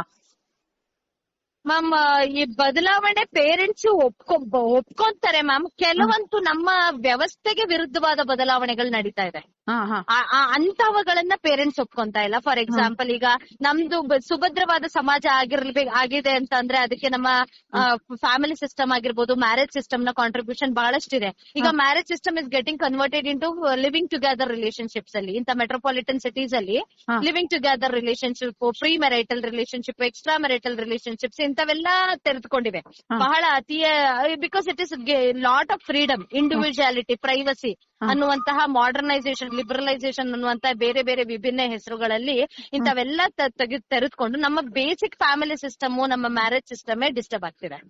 ಅಂದ್ರೆ ಮಹಿಳೆನೂ ಸಹ ತನ್ಗೆ ಎಷ್ಟು ಲಿಬರಲ್ ಆಗಿದ್ದೀನಿ ಅದನ್ನ ಎಷ್ಟು ಅಚ್ಚುಕಟ್ಟಾಗಿ ಬೆಳೆಸ್ಕೋಬೇಕು ಅನ್ನೋ ಆಂಗಲ್ ಅಲ್ಲೂ ಯೋಚನೆ ಮಾಡ್ಬೇಕಾಗುತ್ತೆ. ಹೌದು. ಈಗ ನಮ್ಗೆ ಯಾವುದೇ ಆದ್ರೂ ಅಮೃತ ವಿಷ, ಅತಿಯಾದ್ರೆ ಅಮೃತಾನು ವಿಷ ಅಂತಾರಲ್ಲ ಮ್ಯಾಮ್. ಅದು ಲಿಬರ್ಟಿ ಆಗಿರ್ಬೋದು, ಫ್ರೀಡಮ್ ಆಗಿರ್ಬೋದು, ನಮ್ಮ ಪ್ರೈವಸಿ ಆಗಿರ್ಬೋದು, ಅಥವಾ ನಮ್ಮ ಥಾಟ್ಸ್ ಆಗಿರ್ಬೋದು, ಎಲ್ಲವನ್ನೂ ತೀರಾ ಎಕ್ಸ್ಟ್ರೀಮ್ ಗೆ ತಗೊಂಡು ಹೋಗಕ್ಕಾಗಲ್ಲ. ಬ್ಯಾಲೆನ್ಸ್ಡ್ ಥಿಂಕಿಂಗ್ ಇರಬೇಕು, ಅದರಲ್ಲಿ ರೈಟ್ ಅಂಡ್ ರಾಂಗ್ ಅನ್ನೋದನ್ನ ಯೋಚನೆ ಮಾಡಬೇಕು, ವಿದ್ಯಾವಂತರಾಗಿ ಯೋಚನೆ ಮಾಡಬೇಕು, ನಾಗರಿಕರಾಗಿ ಯೋಚನೆ ಮಾಡಬೇಕು, ಒಬ್ಬ ಥಿಂಕರ್ ಆಗಿ ಯೋಚನೆ ಮಾಡಬೇಕು, ಸಮಾಜಕ್ಕೆ ಒಳ್ಳೇದಾಗುತ್ತಾ, ಯಾವ ದೃಷ್ಟಿಯಿಂದ ಒಳ್ಳೇದಾಗುತ್ತೆ ಅಂತ ನೋಡಿ ಯೋಚನೆ ಮಾಡಬೇಕು. ನಾನಾಯ್ತು ಈಗ ನಾನು 21ನೇ ಶತಮಾನದಲ್ಲಿ ಇದ್ದೀನಿ, ಸಂಪೂರ್ಣ ಫ್ರೀಡಮ್ ಇದ್ದೀನಿ, ನಾನು ಏನ್ ಮಾಡಿದ್ರು ನಡೆಯುತ್ತೆ ಅಂತ ಹೋದಾಗ ಇಂತ ಎಡವಟ್ಟುಗಳು ಆಗ್ತವೆ ಮ್ಯಾಮ್. ಈಗ ತಂದೆ ತಾಯಿಗಳನ್ನ ನೀವು ಹೇಳಿದ್ರಿ ಗ್ರಾಮೀಣ ಭಾಗದಲ್ಲಿ ಇನ್ನು ಬೇಸಿಕ್ ಹಾಗೆ ಇದ್ದಾರೆ. ಈಗ ನಮ್ಗೇನು ಅವ್ರಿಗೆ ವಯಸ್ಕರ ಶಿಕ್ಷಣ ಅನ್ನೋದು ಪೂರ್ಣ ಪ್ರಮಾಣದಲ್ಲಿ ನಾವು ಕೊಡಕ್ ಆಗ್ಲೇ ಇಲ್ಲ. ಆದ್ರಿಂದ ಆ ಶಿಕ್ಷಣ ಆದ್ರೂ ಕೊಟ್ಟಿದ್ರೆ ಅವರು ಒಂದ್ ಸ್ವಲ್ಪ ಥಿಂಕಿಂಗ್ ಚೇಂಜ್ ಆಗ್ತಾ ಇತ್ತೋ ಏನೋ, ಅದು ಆಗಿಲ್ಲ. ಅಂತವ್ರಿಗೆ ಈಗ ಗ್ರಾಮೀಣ ಭಾಗದಲ್ಲಿರೋರ್ನ ಚೇಂಜ್ ಮಾಡ್ಬೇಕು ಅಂದ್ರೆ ನಿರಂತರವಾಗಿ ಜಾಗೃತ ಆಗ್ತಾನೆ ಇರ್ಬೇಕು, ಸಮಾಜನ ಬದಲಾಯಿಸೋ ಪ್ರಯತ್ನ ಮಾಡ್ಬೇಕು. ಮಹಿಳೆನ ಆರ್ಥಿಕವಾಗಿ ಗ್ರಾಮೀಣ ಭಾಗದಲ್ಲಿ ಸಬಲೀಕರಣ ಮಾಡುವಂತ ಪ್ರಯತ್ನಗಳಾಗ್ಬೇಕು ಅಂತ ಏನಾದ್ರು ನೀವು ಹೇಳ್ತೀರಾ?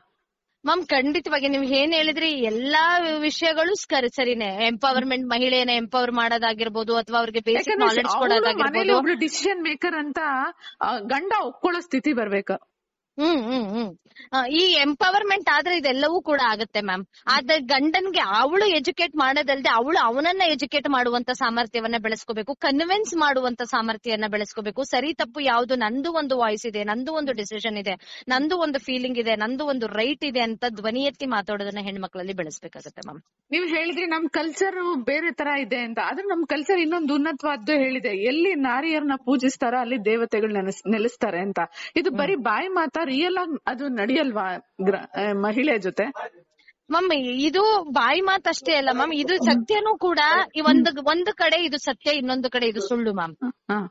ಓಕೆ ಮ್ಯಾಮ್, ಈಗ ನೀವು ನಾರಿಯರನ್ನ ಪೂಜಿಸ್ತಾರೆ ಅಂತ ಎಷ್ಟು ಕಡೆ ನಾರಿಯರನ್ನ ಪೂಜಿಸಿದ್ರೆ ಆ ಮನೆಗಳು ಅಥವಾ ಆ ಸಂಸ್ಕೃತಿ ಬಹಳ ಚೆನ್ನಾಗಿ ಉದ್ಧಾರ ಆಗಿದೆ. ಇನ್ನೊಂದು ಕಡೆ ಮಹಿಳೆ ಎಲ್ಲಿ ಶೋಷಣೆಗೆ ಒಳಗಾಗಿದ್ದಾಳೆ, ಮಹಿಳೆಗೆ ಎಲ್ಲಿ ವಾಯ್ಸ್ ಇಲ್ಲ, ಮಹಿಳೆಗೆ ಎಲ್ಲಿ ಎಜುಕೇಶನ್ ಇಲ್ಲ, ಆ ಸಮಾಜ ಹಾಳಾಗಿರೋದು ಉಂಟು, ಅಂಡರ್ ಡೆವಲಪ್ಡ್ ಆಗಿ ಉಳಿದಿರೋದು ಉಂಟು. ಸೊ ಇದು ಒಂದ್ ರೀತಿ ಬ್ಯಾಲೆನ್ಸ್ಡ್ ಮಾಡ್ಬೇಕಾಗಿರುವಂತಹ ವಿಷಯ. ಎಷ್ಟು ಎಜುಕೇಶನ್ ಕೊಡಬೇಕು, ಎಷ್ಟು ಜ್ಞಾನ ಕೊಡಬೇಕು, ಎಷ್ಟು ಎಕ್ಸ್ಪೋಜರ್ ಕೊಡಬೇಕು, ಇವನ್ನ ಮಿನಿಮಮ್ ಅಂತೂ ಕೊಡ್ಲೇಬೇಕು ಮ್ಯಾಮ್. ಮತ್ತೆ ಇದೆ ಮೇಡಮ್, ಇವತ್ತು ನಮ್ಮ ಸಮಾಜ ಎಷ್ಟೇ ಮೇಲೆ ಹೋಗಿರ್ಬೋದು, ಆದ್ರೆ ನಾವು ಸತ್ತಾಗ ಒಂದು ರಿಚುವಲ್ಸ್ ಮಾಡೇ ಮಾಡ್ತಾರೆ ಆಯಾ ಸಮುದಾಯಕ್ಕೆ ಸಂಬಂಧಪಟ್ಟ ಹಾಗೆ. ತಲೆಗೋಳಿ ತಿವಿಯೋದು ಅಂತ ಏನೋ ಒಂದ್ ಮಾಡ್ತಾರೆ. ಅದು ಗಂಡು ಮಗನೇ ಮಾಡ್ಬೇಕು, ಹೆಣ್ಣು ಮಗಳು ಮಾಡಕ್ ಆಗಲ್ಲ. ಇದೊಂದು ಅಂಟ್ಕೊಂಡ್ಬಿಟ್ಟಿದ್ಯಾ ಒಂದು ಜನರ ತಲೆಯಲ್ಲಿ ಅಂತ ಮ್ಯಾಮ್. ಇದು ಕೆಲವು ಕಮ್ಯುನಿಟೀಸ್ ನಲ್ಲಿ ಅಥವಾ ಕೆಲವು ಸಮುದಾಯಗಳಲ್ಲಿ ಅಂಟ್ಕೊಂಡಿರೋದುಂಟು ಮ್ಯಾಮ್. ಅದಕ್ಕೋಸ್ಕರನೇ ಗಂಡು ಮಗು ಬೇಕು ಅನ್ನುವಂತ ಹೋರಾಟವನ್ನು ಮಾಡ್ತಾ ಇದಾರೆ. ಅದು ಒಂದು ಕಾರಣ ಇರ್ಬೋದು. ಫಿಮೇಲ್ ಫಾರ್ಟಿಸೈಡ್ ಆಗ್ತಾ ಇರೋದಕ್ಕೆ ಅದು ಒಂದು ಬೇಸಿಕ್ ಕಾರಣ ಇರ್ಬೋದು. ನಮ್ಮ ರಿಚುವಲ್ಸ್ ಮಾಡ್ಲಿಕ್ಕೆ, ಲಾಸ್ಟ್ ರೈಟ್ಸ್ ನ ಫುಲ್ಫಿಲ್ ಮಾಡಕ್ಕೆ ಗಂಡು ಮಗುನೇ ಬೇಕು ಅಂತ ಅದು ಒಂದು ಆ ಮೌಢ್ಯನೂ ಒಂದು ಕಾರಣ ಇರ್ಬೋದು. ಯಾಕೆಂದ್ರೆ ಸೀರಿಯಸ್ ಆಗಿ ಗಂಡು ಮಕ್ಕಳು ಆಗೋ ತನಕ ಈ ಪ್ರಯತ್ನ ಮಾಡ್ತಾನೆ ಇರ್ತಾರೆ. ಗಂಡು ಮಗು ಆಗೋ ತನಕ ಹೆಣ್ಣು ಮಗುನ ಸಾಯಿಸ್ತಾನೆ ಬರ್ತಾರೆ, ಹೆಣ್ಣು ಭ್ರೂಣ ಹತ್ಯೆ ಮಾಡ್ತಾನೆ ಬರ್ತಾರೆ. ಎರಡು ಹೆಣ್ಣಾದ್ಮೇಲೆ ಮೂರನೇದು ಹೆಣ್ಣಂತ ಒಂದು ಸೈಂಟಿಫಿಕ್ ಆಗಿ ಹೇಳ್ತಾರಲ್ಲ, ಮ್ಯಾಮ್ ಇವಾಗ ನೀವು ಗೊತ್ತಿರಲ್ವಾ ಮ್ಯಾಮ್ ಇವಾಗ ಸಮಾಜದಲ್ಲಿ ನೀವು ಗಮನಿಸ್ತಾ ಹೋಗಿ ಪೇರೆಂಟ್ಸ್ ಈಗ ಮೊದಲನೇ ಮಗು ಗಂಡು ಮಗು ಆದ್ರೆ, you just observe in this modern society, ಮೊದಲನೇ ಮಗು ಗಂಡು ಮಗು ಆದ್ರೆ they don't take a chance for second baby, most of the parents. ಇನ್ನು ಮೊದಲನೇ ಮಗು ಹೆಣ್ಣು ಮಗು ಆದ್ರೆ ಎರಡನೇ ಮಗು ಗಂಡು ಮಗು ಆಗುತ್ತೇನೋ ಅನ್ನೋ ಆಸೆಗೆ they will take a chance. ಅಂದ್ರೆ ದಟ್ಟು ಏನಂತೆ ಎಜುಕೇಟೆಡ್ ಪಾಪ್ಯುಲೇಷನ್ ಅಲ್ಲಿ ನೀವು ಉದಾಹರಣೆಗೆ ಬೆಂಗಳೂರನ್ನೇ ಅಥವಾ ಯಾವ್ದೋ ಡಿಸ್ಟ್ರಿಕ್ಟ್ ಹೆಡ್ ಕ್ವಾರ್ಟರ್ ನ ಉದಾಹರಣೆಗೆ ತಗೊಂಡ್ ನೋಡಿದ್ರೆ, ಮೊದಲನೇ ಮಗು ಗಂಡು ಮಗು ಆಗಿದ್ರಷ್ಟೇ ಅವ್ರಿಗೆ ಸಿಂಗಲ್ ಬೇಬಿ ಇರುತ್ತೆ. ಇಲ್ಲ ಅಂದ್ರೆ they will take a chance to see that ಎರಡನೇ ಮಗು ಗಂಡು ಮಗು ಆಗುತ್ತೇನೋ ಅಂತ.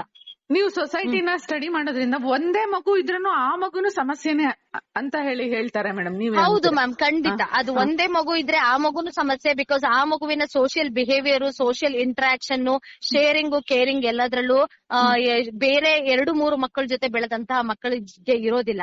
ಒಂದೇ ಮಗುಗೆ ಅತಿಯಾದ ಪ್ರಯಾರಿಟಿ, ಅತಿಯಾದ ಪ್ರೀತಿ, ಅತಿಯಾದ ಕೇರಿಂಗ್ ಕೊಟ್ಟಿರೋದ್ರಿಂದ ಅದಕ್ಕೆ ಶೇರಿಂಗ್ ಬರೋದಿಲ್ಲ. ಸಮಾಜವನ್ನ ಹೇಗೆ ಎಲ್ರು ಪ್ಯಾಂಪರ್ ಮಾಡಲ್ಲ ಸಮಾಜದಲ್ಲಿ. ನಿಮ್ಮ ಅಪ್ಪ ಅಮ್ಮ ಇಬ್ರು ಮನೆಯಲ್ಲಿ ಇಬ್ರೇ ಪ್ಯಾಂಪರ್ ಮಾಡ್ತಾರೆ, ನೀನ್ ಒಂದು ಮಗು ಅಂದ್ರೆ ಹೊರಗ್ ಬಿದ್ದಾಗ ಸಮಾಜ ನಿನ್ನ ಪ್ಯಾಂಪರ್ ಮಾಡಲ್ಲ. ಸಮಾಜದಲ್ಲಿ ಸಮಾಜದಲ್ಲಿ ಬರೋ ಹರ್ಡಲ್ಸ್ ನ, ಚಾಲೆಂಜಸ್ ನ, ಪ್ರಾಬ್ಲಮ್ಸ್ ನ ಫೇಸ್ ಮಾಡೋ ಕೆಪಾಸಿಟಿನೇ ನೀನ್ ಕಳ್ಕೊಬಿಟ್ಟಿರ್ತೀಯ. ಬಿಕಾಸ್ ನೀನ್ ಮನೆಯಲ್ಲಿ ಏನ್ ಕೇಳಿದ್ರು ನೀನ್ ಕೇಳ ಮುಗಿಸೋ ಅಷ್ಟ್ರಲ್ಲೇ ಅಲ್ಲಿ ಪೇರೆಂಟ್ಸ್ ತಂದು ಇಟ್ಬಿಟ್ಟಿರ್ತಾರೆ. ಬಿಕಾಸ್ ಸಿಂಗಲ್ ಚೈಲ್ಡ್ ಅನ್ನುವಂತ ಪ್ರೀತಿ, ಅತಿಯಾದ ಪ್ರೀತಿ. So it is also a threat to a society ma'am. ಈಗ ನೋಡಿ ಮೇಡಮ್, ನಾವು ಆಫ್ಟರ್ ಡೆತ್ ಏನ್ ನಡೆಯುತ್ತೆ ಅಂತ ಯಾರಿಗೂ ಒನ್ಸ್ ಇರೋವರೆಗೂ ಅವ್ರಿಗೆ ಒಳ್ಳೆ ಲೈಫ್ ಕೊಡ್ಬೇಕು ಅಂತ ಇರುತ್ತೆ. ಆಫ್ಟರ್ ಡೆತ್ ನನ್ಗೇನೋ ದೊಡ್ಡದಾಗುತ್ತೆ ಅಂತ ಈ ಸ್ಟಿಗ್ಮಾನೋ ಅಥವಾ ಏನೋ ಒಂದು ನಮ್ ಕಲ್ಚರ್ ಏನೋ ಒಂದು ಇದೆಯಲ್ಲ, ಇದನ್ನ ನಾವು ಅವ್ರಿಗೆ ಇಲ್ಲ, ಹೆಣ್ಮಗಳು ಗಂಡು ಮಗ ಇಬ್ರು ನಿಮ್ಮಿಂದಾನೇ ಸೃಷ್ಟಿಯಾದವರು, ಇಬ್ರು ಸಮ ಅನ್ನೋ ಒಂದು ಮ್ಯಾಟರ್ನ ಅವ್ರಿಗೆ ಯಾಕೆ ಅರ್ಥ ಮಾಡ್ಸಕ್ ಆಗ್ತಾ ಇಲ್ಲ ಸಮಾಜ? ನಮ್ಗೆ ಸಾಕಷ್ಟು ಜನಕ್ಕೆ ಈ ತಿಳುವಳಿಕೆ ಇದೆ. ಸಾಕಷ್ಟು ಜನ ಸಂತೋಷವಾಗಿ ಒಂದು ಹೆಣ್ಮಗು ಆಗಿರ್ಬೋದು, 2 ಹೆಣ್ಮಗು ಆಗಿರ್ಬೋದು ಒಪ್ಕೊಂಡು ಸಂತೋಷವಾಗಿ ಬದುಕ್ತಾ ಇದಾರೆ. ಆ ಮಕ್ಕಳು ಉನ್ನತ ಸ್ಥಾನಗಳಲ್ಲೂ ಇದಾರೆ, ಚೆನ್ನಾಗಿ ಗಂಡು ಮಕ್ಕಳಿಗಿಂತಾನು ಚೆನ್ನಾಗಿ ಹೆಣ್ಮಕ್ಳು ನೋಡ್ಕೊಂತಾ ಇದಾರೆ. ಆದ್ರೆ ಎಲ್ಲರಿಗೂ ಇದು ಇಲ್ಲ. ಸೊ ಅದಕ್ಕೋಸ್ಕರ ಎಲ್ಲರಲ್ಲೂ ಈ ಅವೇರ್ನೆಸ್ ಕ್ರಿಯೇಟ್ ಮಾಡ್ಬೇಕು. ಅಂದ್ರೆ ಹೇಗೆ ವೋಟಿಂಗ್ ಪ್ರೋಸೆಸ್ ಈ ಗ್ರಾಮೀಣ ಭಾಗದಲ್ಲಿ ಈ ತರ ಮಾಡ್ಲಿಕ್ಕೆ, ಹೌದು, ವೋಟಿಂಗ್ ಪ್ರೋಸೆಸ್ ನ ಹೇಗೆ ಮ್ಯಾಂಡೇಟರಿ, ಎಲೆಕ್ಷನ್ ಬಂದ ತಕ್ಷಣ ನಮ್ ಗ್ರಾಮೀಣ ಭಾಗದ ಜನ ಅತಿಯಾದ ಅವೇರ್ನೆಸ್ ತಗೊಂಡು ಅತಿಯಾಗಿ ಹೇಗೆ ಹುಮ್ಮಸ್ಸಿಂದ ಇರ್ತಾರೆ, ಹಾಗೆ ಈ ಅವೇರ್ನೆಸ್, ಈ ಥಾಟ್ ನ ತಿಳ್ಕೋಬೇಕಾದ್ರೂ ಕೂಡ ಅವ್ರು ಅಷ್ಟೇ ಹುಮ್ಮಸ್ಸಿನಿಂದ ಅಷ್ಟೇ ಅರ್ಥ ಮಾಡ್ಕೊಂಡ್ರೆ ಇದು ಬಹಳ ಬೇಗ ಬದಲಾವಣೆ ಹೊಂದುತ್ತೆ ಮ್ಯಾಮ್. ಇದು ಸಣ್ಣ ಬದಲಾವಣೆ ಆಗ್ಬೇಕಾಗಿದೆ, ಆದ್ರೆ ಇದು ಹ್ಯೂಜ್ ಚೇಂಜಸ್ ಅನ್ನ ತರ್ತಿದೆ. ಏನಿಲ್ಲ, ಥಾಟ್ ಪ್ರೋಸೆಸ್ ಅಲ್ಲಿ ಬದಲಾವಣೆ ಆಗ್ಬೇಕು ಮ್ಯಾಮ್. ಪ್ರತಿಯೊಂದು everything will starts with a mind set. ಆ ಮೈಂಡ್ ಸೆಟ್ ಅನ್ನ ಬದಲಾಯಿಸಲಿಕ್ಕೆ ನಮ್ಮ ಸರ್ಕಾರ ಏನೇನ್ ಪ್ರಾವಿಷನ್ಸ್ ನ ಮಾಡಬೇಕು, ಅವೇರ್ನೆಸ್ ನ ಕ್ರಿಯೇಟ್ ಮಾಡೋದಾಗಿರ್ಬೋದು, ಇನ್ಯಾವ ಸ್ಟೆಪ್ ನ ತಗೋಬೇಕು ಆ ದಿಕ್ಕಿನಲ್ಲಿ ಗಮನ ವಹಿಸ್ಬೇಕು. ಈಗ ನಾವು ಚಿಕ್ಕವರಿದ್ದಾಗ ಬರ್ತಾ ಇತ್ತು ಮನೆಗೆ ಆರ್ತಿಗೊಂದು ಕೀರ್ತಿಗೊಂದು ಮಗು ಅಂತ ಹೇಳಿ ಬರ್ತಾ ಇತ್ತು. ಆಮೇಲೆ ಈ ತರ ಸೋಷಿಯಲ್ ಆಗಿ ಏನೇನು ನಾವು ಕಲ್ತ್ಕೋಬೇಕು ಅನ್ನೋದು ಅಡ್ವರ್ಟೈಸ್ಮೆಂಟ್ ಮೂಲಕನೇ ಹೇಳ್ತಾ ಇದ್ರು ನಮ್ಮ ಡಿಡಿ ನಲ್ಲಿ. ಆದ್ರೆ ಇವಾಗ ಅವೆಲ್ಲ ಕಡಿಮೆ ಆಗಿದ್ಯಾ ಅಥವಾ ಜನ ಅದನ್ನೆಲ್ಲ ನೋಡೋ ಮನಸ್ಥಿತಿ ಇಲ್ವಾ ಅಂತ? ಕಡಿಮೆ ಆಗಿಲ್ಲ ಅಂತ ಏನಿಲ್ಲ ಮ್ಯಾಮ್. ಕೆಲವು ಡಿಡಿ ಚಂದನ ಚಾನಲ್ಸ್ ಅಥವಾ ಗವರ್ಮೆಂಟ್ ಚಾನಲ್ಸ್ ಗಳಲ್ಲಿ ಇಂಥವುಗಳನ್ನ ಕಾಣಬಹುದು. ಬಟ್ ಆದ್ರೆ ಆ ಚಾನಲ್ಸ್ ಗಳನ್ನ ಹಾಕವ್ರೆ, ಟ್ಯೂನ್ ಮಾಡವ್ರೆ ಕಮ್ಮಿ ಆಗ್ಬಿಟ್ಟಿದ್ದಾರೆ. ಬಿಕಾಸ್ ಅಷ್ಟು ಪ್ರೈವೇಟ್ ಚಾನಲ್ಸ್ ಗಳ ಡಾಮಿನೇಷನ್ ಜಾಸ್ತಿ ಆಗಿದೆ. ಆ ಪ್ರೈವೇಟ್ ಚಾನಲ್ಸ್ ಜೊತೆಗೆ ಅವರು ಪ್ರೈವೇಟ್ ಚಾನಲ್ಸ್ ನಡೆಸೋದ್ರ ಜೊತೆಗೆ ಸ್ವಲ್ಪ ಸೋಷಿಯಲ್ ರೆಸ್ಪಾನ್ಸಿಬಿಲಿಟಿನ ಚಾನಲ್ಸ್ ಗಳು ತಲೆಗೆ ತಗೊಂಡು ಇಂತ ಆಡ್ ಗಳನ್ನ ಅಥವಾ ಇಂತ ಅಡ್ವರ್ಟೈಸ್ ಗಳನ್ನ, ಇಂತ ಅವೇರ್ನೆಸ್ ನ ಕ್ರಿಯೇಟ್ ಮಾಡೋದ್ರಿಂದ ದೊಡ್ಡ ದೊಡ್ಡ ಸಮಸ್ಯೆಗಳನ್ನ ತಪ್ಪಿಸಬಹುದು. ಸೊ ಇದಕ್ಕೆ ಸರ್ಕಾರನೇ ಇನಿಸಿಯೇಷನ್ ತಗೋಬೇಕು ಅಂತಲ್ಲ ಮ್ಯಾಮ್, ಕಾರ್ಪೊರೇಟ್ ಸೋಷಿಯಲ್ ರೆಸ್ಪಾನ್ಸಿಬಿಲಿಟಿನೂ ಇರ್ಬೇಕಾಗುತ್ತೆ. ಸೊ ಪ್ರೈವೇಟ್ ಚಾನಲ್ಸ್ಗೂ ಕೂಡ ಒಂದು ಕನ್ಸರ್ನ್ ಇಂದ ಅಥವಾ ಸಮಾಜದ ಹೊಣೆಗಾರಿಕೆಯಿಂದ ಅವರು ಕೂಡ ಇಂಥವುಗಳನ್ನ ಹಾಕಬಹುದು. ಈ ಜನ ಸರ್ಕಾರಿ ಚಾನೆಲ್ಗಳನ್ನ ನೋಡ್ಲಿಲ್ಲ ಅಂದ್ರೆ ಪ್ರೈವೇಟ್ ಚಾನೆಲ್ ನ ನೋಡೋ ಜನಗಳೇ ಜಾಸ್ತಿ ಇದಾರೆ. ಸೊ ಅವರು ಅದ್ರಿಂದನಾದ್ರೂ ಅವೇರ್ನೆಸ್ ಕ್ರಿಯೇಟ್ ಮಾಡಬಹುದು.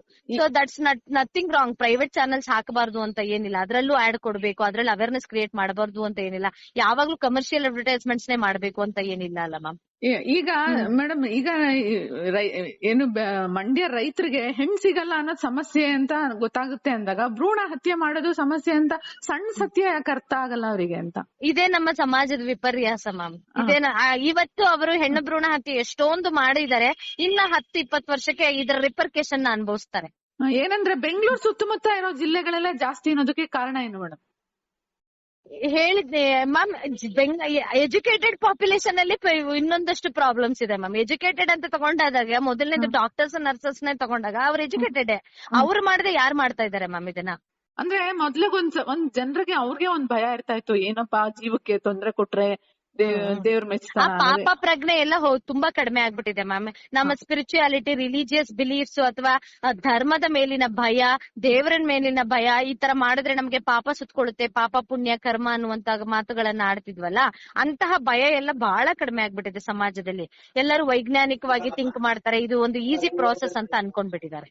ಅಂದ್ರೆ ನಾವು ಒಂದು ಜೀವಿನ ಸೃಷ್ಟಿಸಕ್ಕೆ ನಮ್ಗೆ ಸಾಧ್ಯ ಇಲ್ಲ ಅಂದಾಗ ಸೃಷ್ಟಿಯಾಗಿರೋ ಜೀವಿನ ಮುಗ್ಸಕ್ಕೂ ನಮ್ಗೆ ಹಕ್ಕಿಲ್ಲ ಅನ್ನೋ ಒಂದ್ ಸಣ್ಣ ಸತ್ಯ ಜನಕ್ಕೆ ಹೌದು.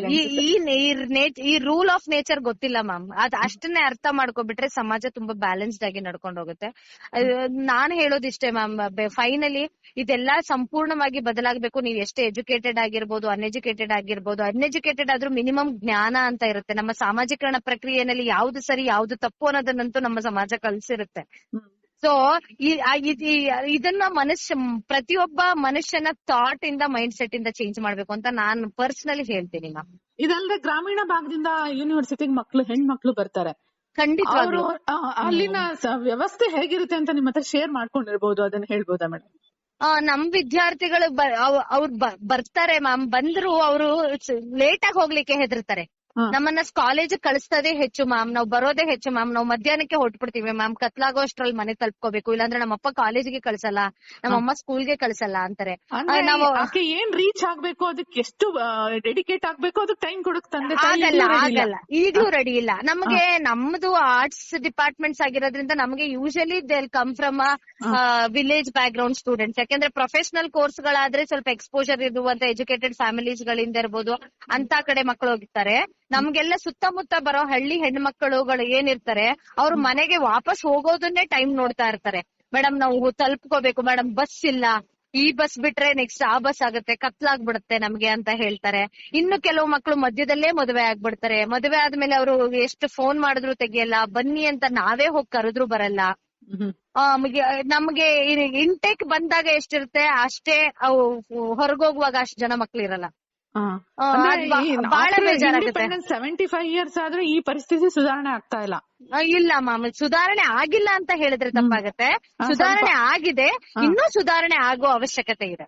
ನೀವು ಸ್ಟಡಿ ಮಾಡ್ತಾನೆ ಇರ್ತೀರಾ ನಿರಂತರವಾಗಿ ಸಮಾಜವನ್ನ. ಸರ್ಕಾರ ನಿಮ್ಮ ಹತ್ರ ಏನಾದ್ರು ಸ್ಟಾಟಿಸ್ಟಿಕ್ಸ್ ಅಥವಾ ರಿಪೋರ್ಟ್ ಇಂಥದ್ರ ಮೇಲೆ ರಿಸರ್ಚ್ ಗಳು ನಡೀತಾನೆ ಇರ್ತವೆ ಮ್ಯಾಮ್. ರಿಸರ್ಚ್ ಇನ್ಸ್ಟಿಟ್ಯೂಟ್ಸ್ ಇದೆ, ಇಂಡಿಯನ್ ಐಸಾಕ್ ಇದೆ, ನಿಯಾಸ್ ಇದೆ, ಈ ರೀತಿ ಅಲ್ಲೆಲ್ಲ ರಿಸರ್ಚ್ ನಡೀತಾನೆ ಇರ್ತವೆ. ಮತ್ತು ಸಾಕಷ್ಟು ವಿದ್ಯಾರ್ಥಿಗಳು ಇದ್ರ ಮೇಲೆ PhD ಗಳನ್ನು ಮಾಡ್ತಾ ಇರ್ತಾರೆ. ಸೊ ಅವರ PhD ಸ್ಟಡೀಸ್ ಆಗ್ಬೇಕು. ಏನ್ ರಿಸರ್ಚ್ ಆಗಿದೆ ಅದೆಲ್ಲ ಪಾಲಿಸಿ ಲೆವೆಲ್ ಅಲ್ಲಿ ಇಂಪ್ಲಿಮೆಂಟ್ ಆಗ್ಬೇಕು. ರಿಸರ್ಚ್ ಆಗಿ ಅದೊಂದು ಥೀಸಿಸ್ ಆಗಿ ಒಂದ್ ಕಡೆ ಇದ್ರೆ ಆಗಲ್ಲ. ಆದ್ರೆ ಅಲ್ಲಿಂದ ಬಂದಂತಹ ಔಟ್ಕಮ್ಸ್ ಅನ್ನ, ಸಜೆಷನ್ಸ್ ಅನ್ನ ಪಾಲಿಸಿ ಲೆವೆಲ್ ಅಲ್ಲಿ ಇಂಪ್ಲಿಮೆಂಟೇಷನ್ಸ್ ಆದ್ರೆ ಬಹಳ ಚೆನ್ನಾಗಿರುತ್ತೆ. ಖಂಡಿತ ಮೇಡಮ್, ನೀವು ಹೇಳಿದ್ದು ತುಂಬಾ 100% ಕರೆಕ್ಟ್ ಇದೆ. ಪಾಲಿಸಿ ಆಗ್ಬೇಕು ಮುಖ್ಯವಾಗಿ. ಇದುವರೆಗೂ ನಮ್ಮ ಜೊತೆ ಚೆನ್ನಾಗಿ ಮಾತನಾಡಿದ್ರಿ ಮೇಡಮ್. ಪದ್ಮಾವತಿ ಅವರೇ, ತುಂಬಾ ಧನ್ಯವಾದಗಳು. Thank you ma'am. Thank you. ಸಿಯಾನ್ ಚಾನೆಲ್ ನೋಡ್ತಾ ಇರಿ, ಸಬ್ಸ್ಕ್ರೈಬ್ ಆಗಿ, ಲೈಕ್ ಮಾಡಿ, ಶೇರ್ ಮಾಡಿ. ಮುಕ್ತ ಪತ್ರಿಕೋದ್ಯಮವನ್ನು ಬೆಂಬಲಿಸಿ. ನಮಸ್ಕಾರ.